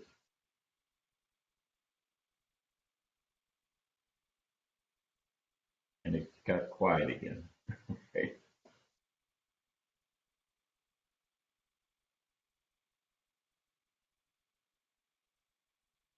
I guess that's a yes. I'm sorry, were you wanting me to respond to Assemblymember Jones Sawyer? I'm just saying, is that a viable way that we can work together? If they can work together to make sure we get who we want. Or we get the satisfaction that whatever we put on there, it's been fully vetted, and we feel comfortable that that is the best persons that we could possibly get with a collaboration of both sides, the reparations members and staff. And I don't know if you can't, is that something you need to take up the flagpole? I mean, I'm not certain if I'm making sense. Yeah, I understand Assemblymember Jones Sawyer, and as I've said, we will work on putting together a spreadsheet as requested, and certainly the members have the names for consideration for an October meeting in their meeting materials. And we understand that the task force is a 9-member body, and when the task force directs us to do things, we do them.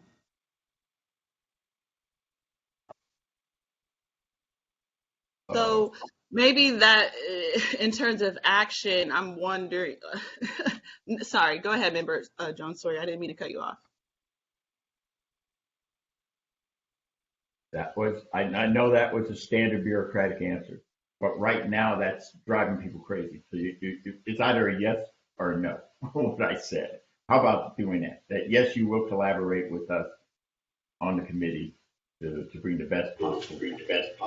How about that? I just want to clarify, we have collaborated and we will continue to do so. You will continue. Can you see how the methodology you're using now, you may want to ramp it up or somehow yes. Okay. You believe you are. I have a chair and a vice chair. And some members that don't believe you are. So let's figure it out.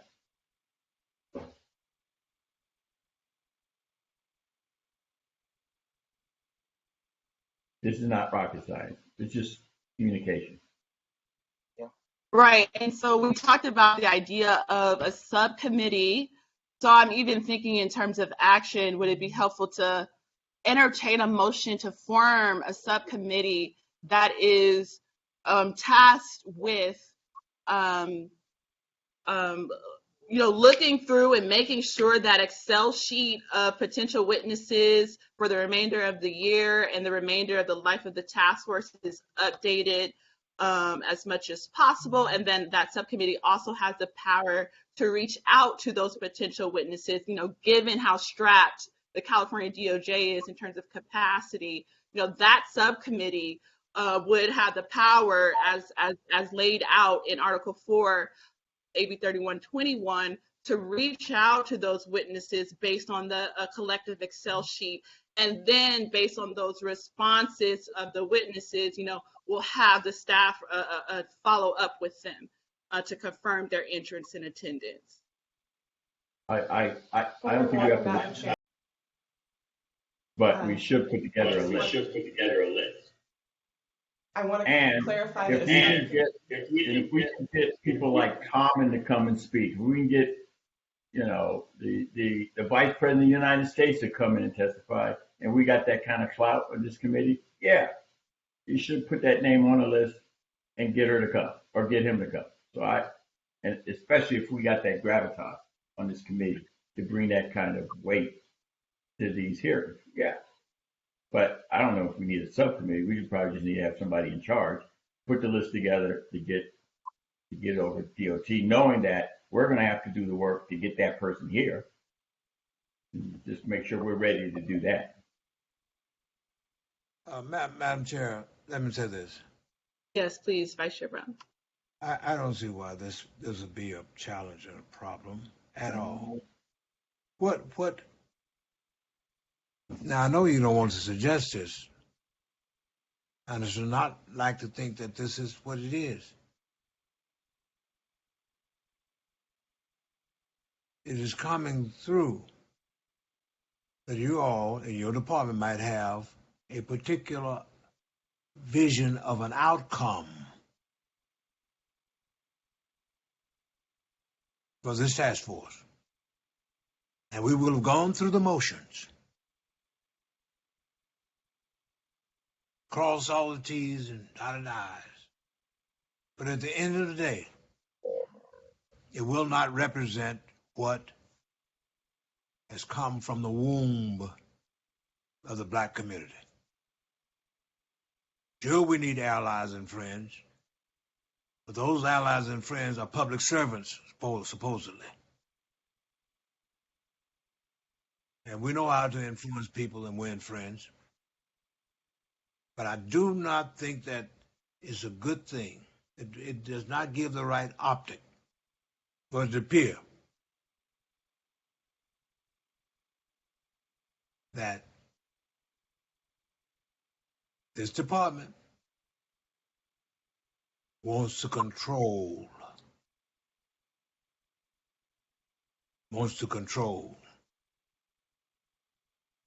And that's not the way it should be.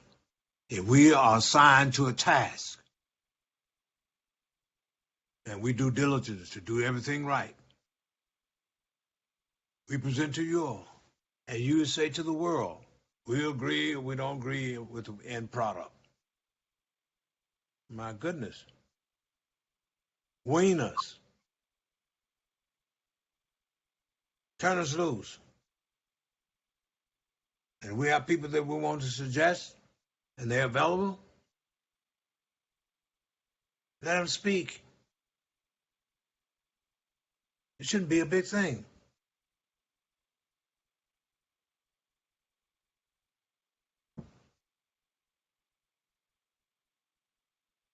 So, Madam Chair, I hope let the department marinate on this. Mm-hmm. But task force has spoken. Okay. Thank you. That sounds like.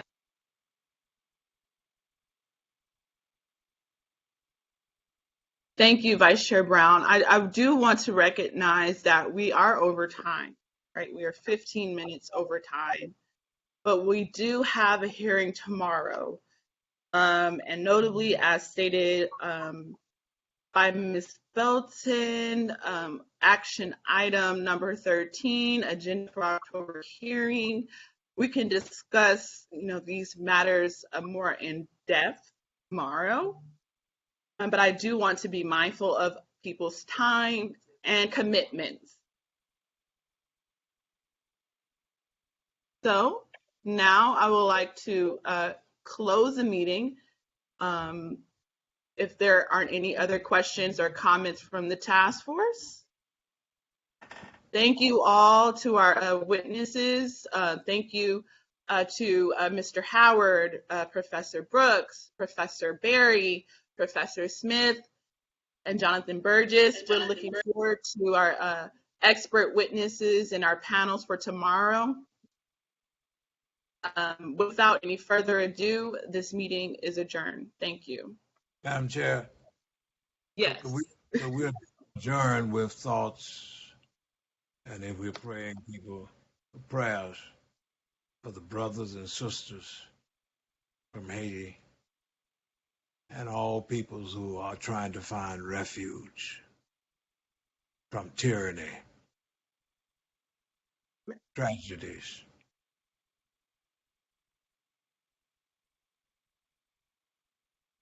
And traumas. Absolutely. I think we can do, less than a minute of a moment of silence. The meeting is adjourned. No, Madam Chair. Madam Chair. You're recognized. Thank you. I just wanted to say you don't want to adjourn the meeting. You want to be in recess until tomorrow morning at 9. You have one meeting. Okay, that's all. Oh, great. Thank you for that correction. You're correct. So, yes. Well, I'll just do a brief moment of silence for folks who are suffering at the Rodeo border, Del Rio border, rather, and all people of African descent.